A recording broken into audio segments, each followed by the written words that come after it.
It's time for another one-off rebuild where we give ourselves 5 years to rebuild a club in Football Manager, and today we're going to be taking over one of the most successful and historical sides in world football. It is FC Porto. Now, unlike some rebuilds where we're looking at clubs that haven't had much success over recent years, Porto certainly don't fit into that bill. If we're talking about the Portuguese division on its own, they've won that 30 times, and since the new millennium, they've won it in 12 out of the 23 possible seasons. So they're no strangers to success, and the same goes on the European front, with 2 Champions League wins, the latest one in 2004 under Jose Mourinho, and also 2 Europa League wins in 2003 and 2011. This is a side that has seen lots of success. However, recently on the European front, it has been a little bit quiet. So today, we're going to try and rebuild Porto and take them to a Champions League title in 5 years as manager, focusing only on transfers. And speaking of transfers, we've got a decent budget, £4 million, not the biggest in the world. Hopefully, that'll get better as time goes on. But there's only £8 million in our bank balance, and we have a pretty large amount of debt, with £300 million worth of debt in the club. But thankfully, we're in a good position to move forward, good facilities, a big fan base, and a 50,000 capacity stadium. This has the potential to be a very successful rebuild. But before we delve into the squad and the kind of tactic that we're going to play, I'm going to ask you guys to keep showing your support. I really do mean it. Every like, every comment is really helping these videos recently. If you look at the channel over the last month or so, it's been growing massively thanks to you guys. So please go ahead and smash that like button if you do enjoy the video. Let me know in the comments down below who you want to see rebuilt next. And if you're in this percentage of people that aren't yet subscribed to the channel, I'd really appreciate it if you hit that button. If you did that, we'd be so close to our goal of 20,000 subscribers. At the time of recording, we're on 19,500, really closing in on that 20k mark. So I'd appreciate any support in getting there. But with that being said, let's kick off this rebuild by taking a look at the team that we've got. We'll start by looking at our most important players. The first one is Mehdi Taremi, an Iranian striker. He scores goals for fun on the international stage and also for Porto too. Signed for them a few years ago from Rio Ave, and he is a phenomenal player, but does have interest from Chelsea, Liverpool and Barca in this save. At the age of 29, maybe that's something we need to think about cashing in on. We've also got the 27-year-old wide player and central midfielder Otavio, who we're looking to integrate successfully into this team. Again, another player with a lot of interest, and being at a club like Porto, as big as we are, it's going to be very hard to hold on to some of these stars. And our other star player is former Real Madrid centre-back Pepe, who's now 39 years of age, a legend at Porto and in Portugal's national team. And I don't think we're going to have too much longer left of him in the team, but his physicals are really holding up for a 39-year-old, so fair play to him. And if we look at our players with the most potential, we have 2 clear standouts. The first one is one you might recognise, Diogo Costa, number 99, 22-year-old Portuguese international goalkeeper who's seen as the future of the national team and also has been linked with some of the biggest clubs in world football in real life. He has a release clause of 65 million. Whether we'll hold on to him during this rebuild is to be seen. And we've also got Gabriel Veron, a 19-year-old Brazilian who looks like he could be very promising, having recently signed from Palmeiras. Now, I'm not sure how this rebuild's going to go. Are we going to get really small transfer budgets and we're going to have to be a selling club and make money that way? I'm not sure. I feel like in the Portuguese divisions there is this emphasis on selling your best talent. I mean, Benfica do it, as do Porto on many an occasion. So we'll have to see how we go about things. But this is the team right now. And if you don't know already, in the first year of these rebuilds, we tend to just simulate with the transfers that the team's already made, see how we get on, and take it from there. We're already looking very promising though in the Champions League, predicted to come first in the Portuguese division. So hopefully we get off to a good start and we can start really attacking the Champions League with the right transfers. We asked for a good start and I certainly think we've got that. We have won the domestic quadruple. There's 4 trophies that you can win in Portugal. The league title, which we won by 12 points over our closest challengers Benfica, which is very impressive. We also won the Portuguese League Cup, the Portuguese Cup, and the Portuguese Super Cup. Champions League, though, doesn't look too promising straight away. Knocked out in the group stage with Copenhagen qualifying ahead of us. We actually only won 2 matches, got knocked out into the Europa League where Manchester United beat us in the round of 16. So as good as we did on a domestic front, it seems like the Champions League League, the Europa League didn't go as well as we might have expected, but that's okay. This is the start of a rebuild. We're really going to put our stamp on things at the next transfer window, but this is a great start for us on a domestic front. Exactly what you'd expect to see. Maybe not a quadruple, but I wanted to see us win the league, and we've done exactly that. And we've had some star players this season that have done so well for us. The first one is Galeno, the wide player, an inside forward on the left-hand side who's been causing a lot of damage, got 17 goals and 8 assists in the league alone. A great year for him. Taremi got 17 goals. Tony Martinez got 28. We've got João Mario as well, the fullback that looks very talented and a player that hopefully we can hold on to in this rebuild. We've also got Evan Nilsson here, who scored 34 goals. Even Pepe chipping in with 14. Not the centre-back, but the wide player. So it looks like we are in a very good position. One thing I have noticed, though, about Porto, and this is without me even promoting anyone from the dev centre just yet, or the academy, but if you scroll down, there are a ton of players in this team. To be honest, I think there's too many and we're going to have to do a bit of a clear out. If you're wondering what tactic we're playing, we're going for an interesting one. I noticed that we had lots of attacking talent, maybe not too much midfield talent, so I thought why not boost out our attack. We have gone for a 4-2-4. We've got 2 wing-backs, 2 centre-backs with a roaming playmaker, a ball-winning midfielder, an inside forward, an inverted winger with a pressing forward and an advanced forward up top. It's the gegenpress preset that the game provides, but the 4-2-4 I'm hoping will suit us. And for you guys that are interested, this is currently our best 11 if everyone was fit. It's Diogo Costa in goal, João Mario at right back, Pepe, Marcano and Sanusi at the back with Uribe and Estaquio here. Apologies if I've butchered some of these pronunciations. I feel like I might have done. Otavio, Galeno, Evan Nilsson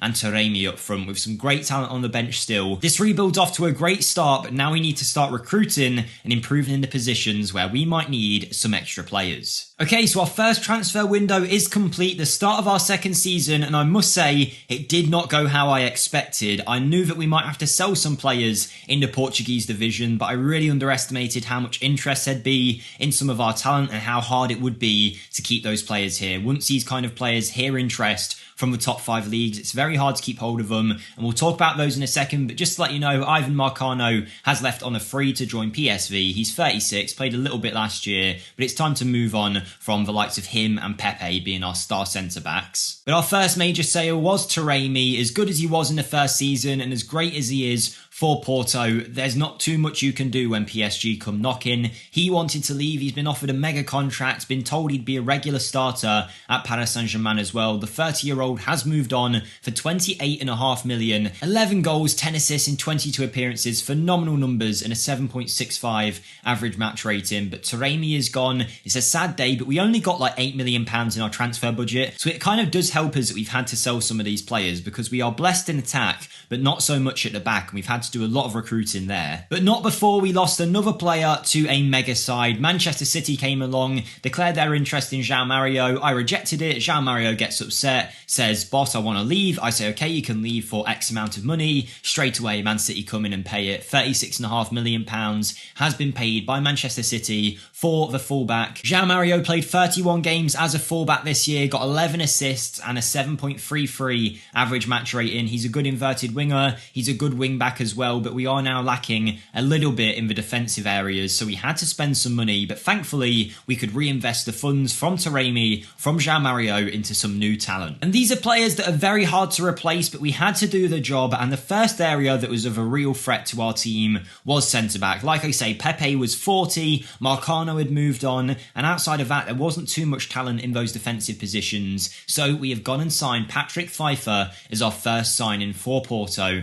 The Ghanaian 23-year-old joins us from Hertha Berlin, where he'd moved from Darmstadt. He played 1 game in the second division of Germany, did amazing. Berlin picked him up for 1.7 million. He did great there in the Bundesliga, so we've paid some money for him. He is a 6'5" monster, pacey, strong and quick, great in the air as well, and he can play a pass. Time will tell whether this works out, but I feel like for the money we've paid for him, it is good business. And it's a similar case for Mika Marmol, who came in on a scout report. He was playing for FC Andorra. He is a player that I knew about personally, but if you don't know in these rebuilds, because I do have a lot of FM knowledge, I don't use any of it. I only go and sign players that come back in our scout reports and that our scouts recommend highly, and Mika Marmol was one of them, a player with ability, with potential, and more importantly, was very cheap at only £2.9 million.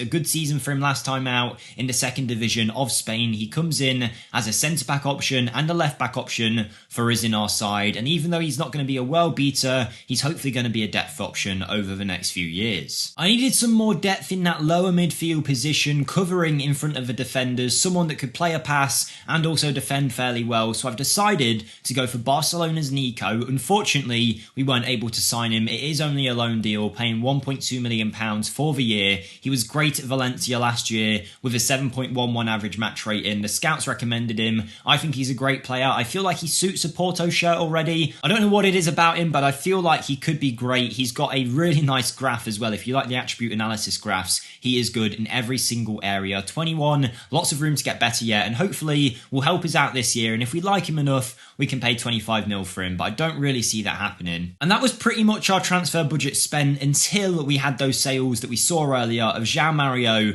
and also Taremi up front. So we had a right back to replace as well as a striker. So we went for this man to replace Mehdi Taremi, Luis Openda, a Belgian 23-year-old forward coming in from RC Lens after a great season for them in the first division of France. 17 goals, 11 assists. He comes into our team as a player who could be a great pressing forward with the work rate, the pace and the acceleration, but also a very good advanced forward too. I think he's going to offer us a very good option up top. A Belgian international with 6 goals in 13 appearances shows you he's got talent, he's got potential, only 23, nowhere near his prime yet, and I think he could be a great signing for only 19 million. I think that's quite good business. And to replace João Mario at right back, I feel like we've got one of the best young right backs in world football, signing 18-year-old Ivan Fresneda of Valladolid, a team in the first division of Spain. He comes in with insane potential. He's already valued at £40 million. We've paid 26 million for him. He forced us to have a release clause in his contract of 36 million. Hopefully over the years we can get rid of that because he is an insane player, great defensively, good going forward as well. So young, only 18. He's really going to be a top talent for us, I'm sure. He's going to get Spain caps, and I think he is our best signing so far by a long distance. And with him coming in, it means our team is much improved now. If we have a look at our best 11, it's going to be Diogo Costa in goal, Fresneda, Pfeiffer, Carmo and Sanusi at the back. Some new young players in there with Pfeiffer and Fresneda coming in. Outside of that, none of our new signings are supposedly pushing the first 11 just yet, but we'll see how that goes over time. We might start seeing Openda push in before you know it. Also Nico maybe coming in this roaming playmaker role. We'll see. Depends how the season goes, but we're in a good position now to push on in season 2 and hopefully go a bit further in the Champions League. And it's been a very interesting season. I feel like in the league we might have racked up more points than last time, but we were runners-up in the final of 3 different Portuguese Cup competitions, which is really unfortunate.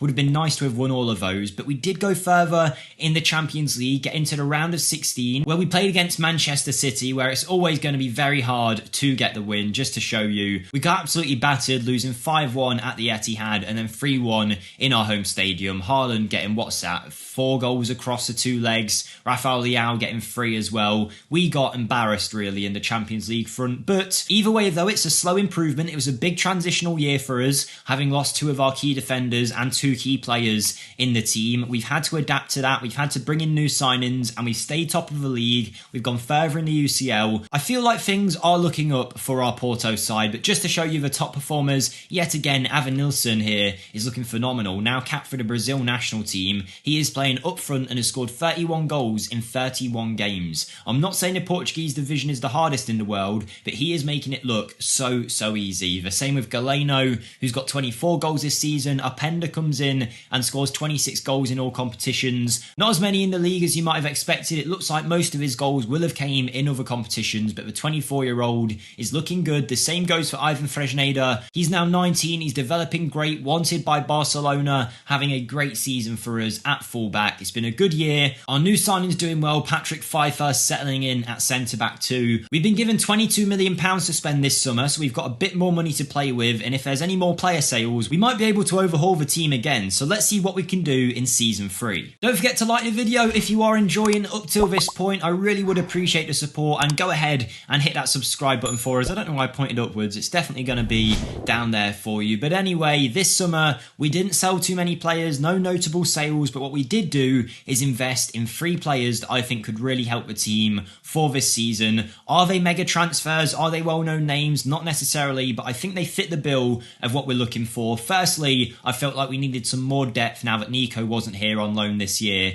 in this defensive midfield position. So we found South Korean Hwang In Byom, who we've signed from Olympiacos after a couple of good seasons for them. He looks like a talented player. Whether he'll settle in, I don't know. He's got great vision as well. I think roaming playmaker could really suit him, and that's the role we've brought him into play. Whether he just ends up being a squad player or whether he starts making his way into the first team, I don't know. But either way, I think he's a very good player to have. Only £5 million, not the worst deal in the world. And we want to keep refreshing that centre-back position. We bought in Pfeiffer last year. We also bought in Mika Marmol, and I felt like we needed one more centre-back in there to help compete with David Carmo, who, by the way, is our other centre-back in this team. And I'll show you the squad depth in a second of where this team's at. But the scouts did recommend Adamo Nagalo to help the team. The Burkina Faso international has 15 appearances for his national side at 21, coming in from FC Nordsjælland out in Denmark, where he has been playing at a very, very high level for one of the better sides in his division. Hopefully that translates across to the Portuguese division too. A player who's good, has a lot of potential, and didn't cost the world at 6 million. Again, another one that can help with depth and maybe in future push into that first team. And finally, we've brought in Arden Yashari here. Unfortunately, not on a permanent deal. He's actually only on loan from Chelsea. We got a very good deal on him. We're not paying too much at all for a player that can help us out and have potential too. How much game time he'll get this year is another question. But the Swissman is just an extra bit of squad depth for us in those midfield areas. And speaking of squad depth, if we ask the assistant to suggest for every position, only look at the senior team. In goal, we've got Diogo Costa with a couple of backups to him.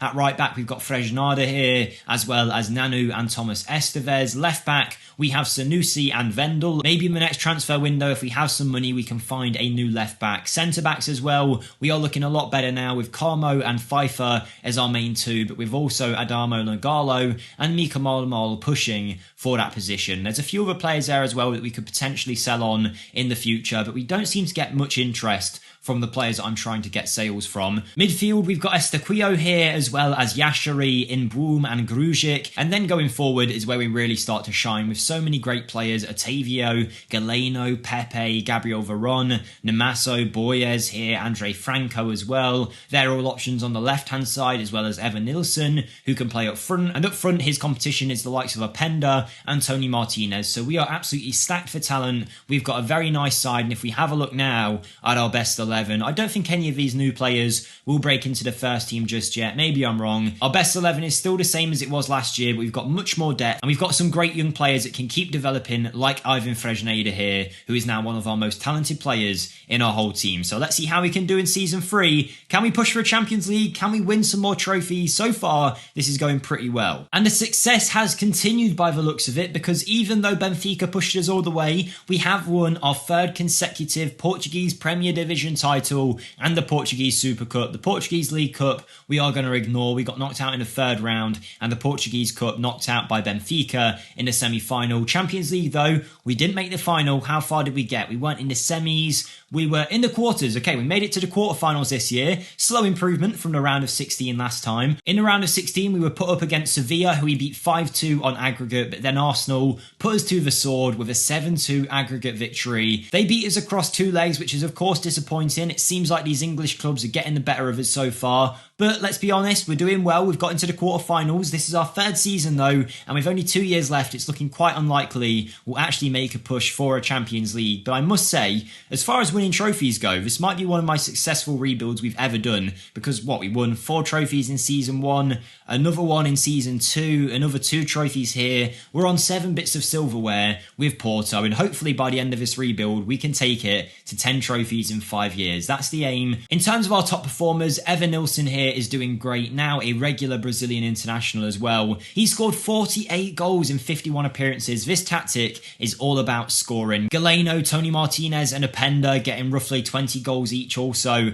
We are scoring for fun, as you would expect in a 4-2-4. We're absolutely dominating the league with this tactic because we're really showing off our attacking strengths. Maybe we need a new tactic for our Champions League ties, but I simulate the seasons, so I wouldn't really have too much influence there whatever I did. But either way, Season 3 is done. We've got 2 years left to go. go, and it's time for our penultimate transfer window of our FC Porto rebuild. And we've actually sold someone for a decent amount of cash this year. Diego Leite, a Portuguese 26-year-old centre-back, has gone over to Fulham in the Championship. Hadn't played too much for us during this rebuild, so we let him go. 8.5 million. We'll take it. It's money for us to spend. Pretty much doubles our transfer budget considering what we've been getting given by the board, but it's money that we can spend, and I think we reinvested it well. But just to let you know as well, to keep you updated, Vendel has also left on a free to go and join Palmeiras out in Brazil. So we needed to improve at left back, and our scouts were raving about one man and one man only, Rıdvan Yılmaz, a Turkish international coming in from Rangers, where he's been great for 3 years. Again,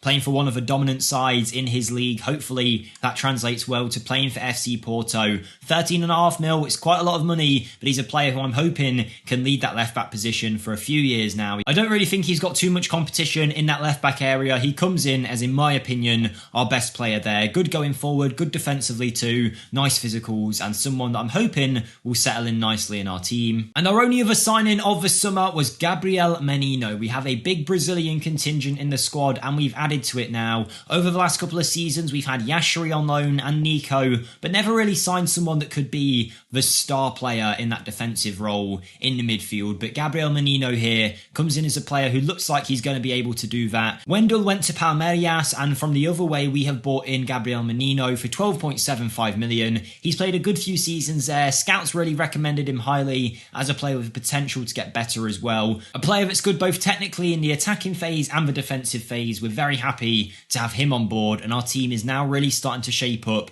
Would I say it's a Champions League winning side? Certainly not, but it is a team that could definitely compete on a European front at this point. David Carmo, Pfeiffer, Fresneda and Sanusi are at the back, with Menino, Estaquio, Otavio, Galeno, Openda, and also Evan Nilsson. Now, I must say from this rebuild, I didn't know too much about some of these Porto players, but if you get the chance in any save that you do, check some of these out. Like Galeno is insane. I think it's his pace must make him exceptional in the match engine. Otavio as well has been a great player for us, still great at the age of 30 here, and Evan Nilsson as well. If you ever get the chance to sign this man, incredible numbers from him. One of the best strikers I've used so far in FM23. But our Season 4 transfer window has been completed. We've got 1 year left after this, but let's see how we get on in Season 4. And I certainly could not have predicted this. The way that this season has gone is pretty insane. We have got to our 10 trophy mark, but it's not only domestic trophies we've won this year, we've actually won the Champions League. We'll talk more about that one in a second, but the Portuguese Super Cup,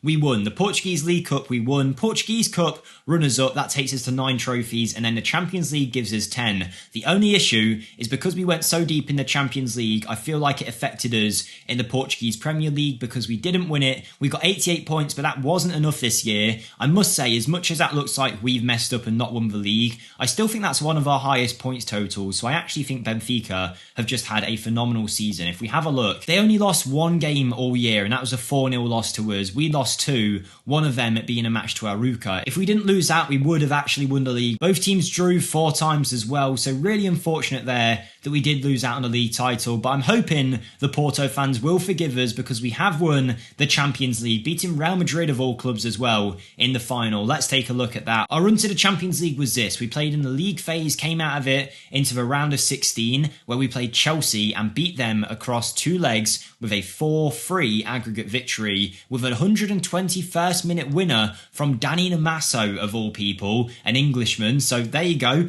Wouldn't have expected that to have happened. He's a player that's been around with us for a long time and never really got the opportunity, but he took it well there. On top of that, we then go and play another English club, Arsenal, who knocked us out last year, managing to get a 2-2 draw away from home, a Saliba own goal and Galeno scoring. Then we went back to their ground to the Emirates and won 1-0 with Patrick Pfeiffer, the player that we signed in Season 1, scoring the goal for us. We then took out AC Milan in a 3-2 aggregate victory. Pepe with a 75th minute winner away from home at the San Siro to take us into the final, where we faced off against Real Madrid. We went 1-0 up there, then they got a man sent off, and then Evan Nilsson got us the winner. Now, there's another season to be played after this, but I feel like we'd be remiss if we didn't go and take a look at the goals. I mean, we dominated statistically as well, 2.84 XG. And I did see Diogo Costa in goal got a man of the match rating with an 8 average match rating there. So fair play to him. Here's the first goal. Tony Martinez tapping in from only a few yards away, which is very nice to see. We have also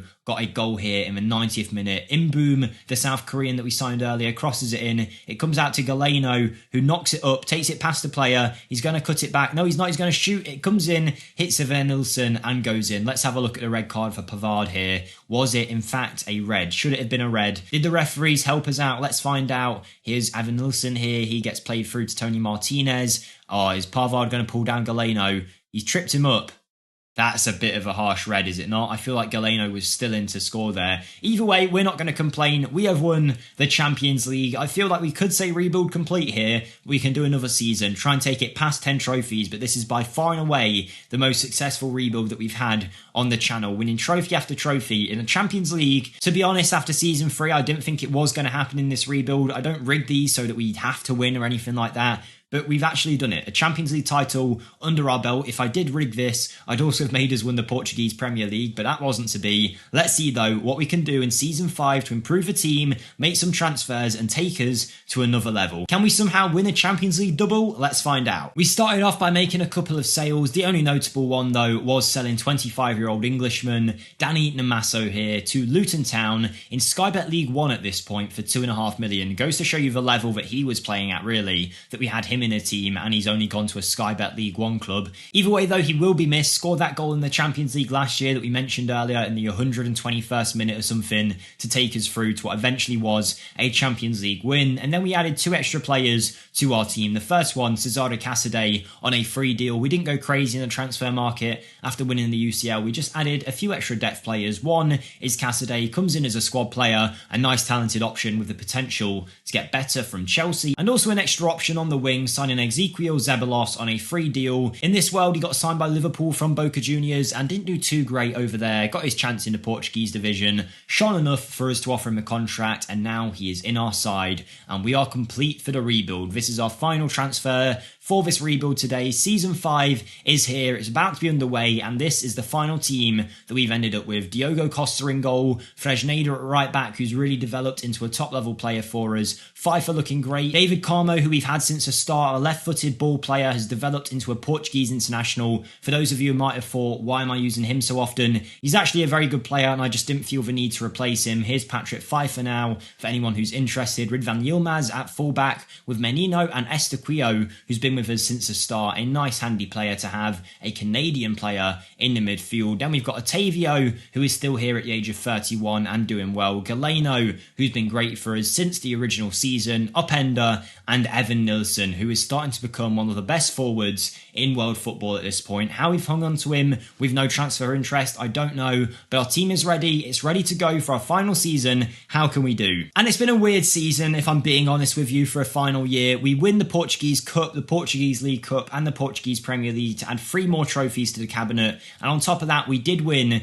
the UEFA Super Cup, beating Dortmund for that, a trophy that we're very happy to have at the club. But then the Champions League, you think, you know what? We won it last year. We're doing great this season. We're going to, get to the semi-final again or something. No, we got locked out in the league phase and pretty poorly as well. I mean, we only got 9 points across 8 matches. We lost 3, we drew 3. We finished 1 place away from qualifying for the next round of the Champions League, which is the most unfortunate part, I think. A really bad performance when it comes to trying to retain the Champions League title, but I'm sure Porto fans can forgive me. We have won trophy after trophy in this rebuild. We've got a Champions League, we've got a Super Cup, and an unlimited amount of domestic trophies as well. It's gone very well for us. If we have a look at our best performers of this year, it's going to be the same names. Evan Nilsson doing great, now wanted by Barca. Galeno still doing very well for us. He's wanted by Arsenal. Tony Martinez has been great since the start as well, the Spaniard. The facilities at the club are looking great. Granted, I didn't do too much to improve them across the course of this rebuild, and financially, we've got into a position where we started to clear some of the debts, and we still have a nice bank balance for next season. So there we go. Maybe it was my fault in Season 5 for not improving enough after the Champions League win. I just didn't see positions that really needed to be improved on. But clearly, that's that's my fault. Either way though, 5 seasons as Porto manager is completed. A great rebuild, probably the most successful I've had in terms of trophy wins. If you did enjoy it, smash a like button, hit the subscribe button to help us get to 20k subs. But most of all, have a great day everyone, and I'll see you next time. Thank you and goodbye.